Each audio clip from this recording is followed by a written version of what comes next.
folks, BotaTrac here, and guess what we're going to do today? We're going to raise the maximum hydraulic pressure on the L2501 so I can get a little bit more lift out of the 525 front end loader. I have a project that's going on and I am just at the top of my listing capacity. It's struggling to lift what I need to do. I spoke to the guys down at the local Kubota dealership, and they told me that the L2501 is released from the tractor with a maximum operating pressure of 2205 psi. They assured me that I could safely raise it to 2500. They told me that they can't tell me that. They would not tell me what the maximum they've set these at, but they said 2500. I should be okay with the equipment that I have. So I'm just going to go over the procedure for doing this. Raising pressures on your tractor is dangerous.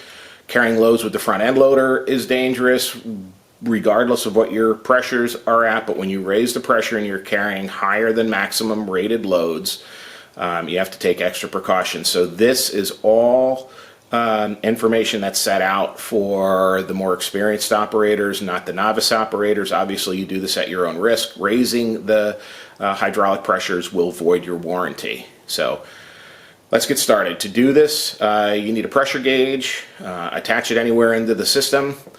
Start the tractor. Get the tractor nice and warm, which the tractor is.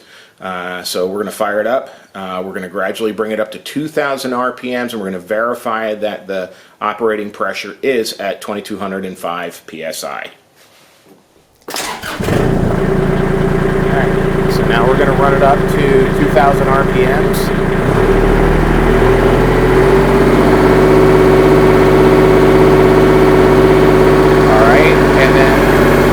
Our verification that we're at 2205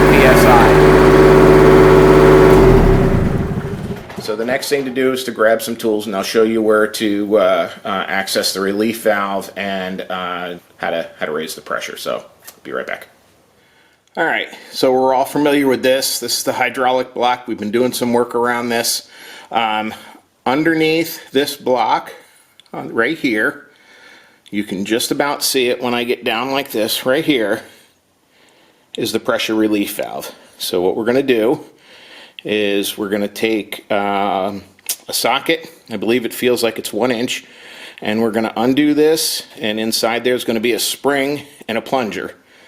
Now, you're going to get a little hydraulic oil on the ground. That's fine. I'm going to catch it with a pan and then measure it and then just replace it with fresh hydraulic oil. There are some guys who say that you can take a vacuum and you can stick it into the fill and you can pull a vacuum on the system to keep that from draining out, but it's not going to pour out. It's going to run out pretty slow, so not a big deal. Like I said, we're just going to pull it out, let it drain into a pan, and we'll take care of it from there. So let me get this plug out, let me get the spring and the plunger out, and I'll meet you up on the bench.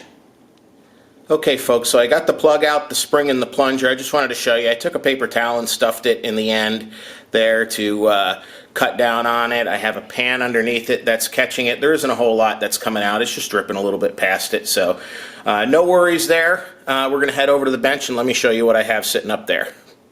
Okay folks, over here on the bench, this is the cup. This is the spring. And this is the plunger that goes up inside there, and that's how the assembly fits when you reinstall it into the pump. But you want to take the spring out, and I don't know if you can see very clearly inside there, but there's already some shims in there. That's what looks like a little washer inside there. And these are different shims. They're like 50 cents a piece, so I bought an array of them. These shims not only fit the L-Series, but they fit the BX series, and I have a BX25 that I may end up tweaking a little bit.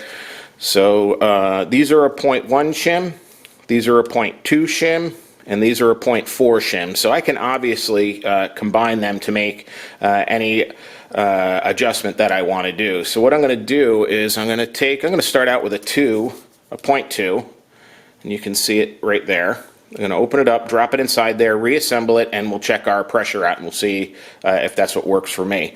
So we'll get it all put together, we'll get the tractor started, and we'll get a look at that gauge and see what we got out of it. Be right back. Alright folks, so here we are back on top of the L2501. The Shims installed. We're going to give this a shot. Start the tractor up, bring it up to 2,000 RPMs, and let's see what kind of pressure reading we get out of it.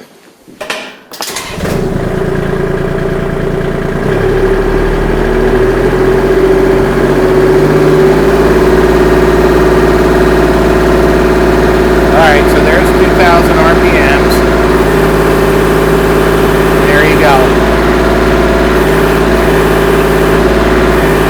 Looks like 2,600.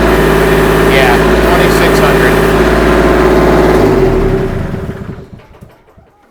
2,600. Alright, so we're at 2,600 pounds now is our max PSI. We started out at 2,250. That's roughly 400 more pounds. If we go conservative, right, just round down. So 400. And we're working at 2,200. You're roughly adding about 20% more pressure to it. I really don't know what the maximum rating is on the hydraulic pump and the hydraulics, but when you're adding hundreds of pounds of pressure, you're multiplying exponentially the maximum lift. So I'm going to stay there and see how that works out for me. I know that it's in the past it's always been if it's worth doing, it's worth overdoing, but I think I'm going to run a little conservative here. I don't want to mess up my equipment. If this does the job for me, then I'll be more than happy. So that's all I got. Thanks for watching. Hit the like button if you like this video. Subscribe if you haven't already done that. Thanks for watching. Good luck and Godspeed. BotaTrac out.